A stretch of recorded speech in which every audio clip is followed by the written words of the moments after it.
Hello everybody, I'm Gabi and this is Gabi Tech.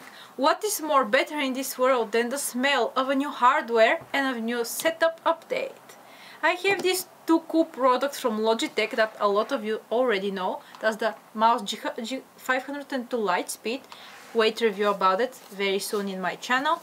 And Logitech G950 TKL 10 keyless keyboard.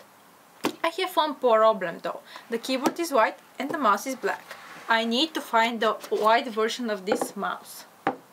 Here is our mouse. It's very beautiful. If you haven't checked my G502 Hero review, you can check it in my channel, but this one is more attractive. Let's see the keyboard. That's the star. Here it is. It's really new and beautiful. G915 10 keyless TKL keyboard. Silver and white winter edition snow white keyboard. It really smells new and nice. And now it's time to do a small setup upgrade with these two products.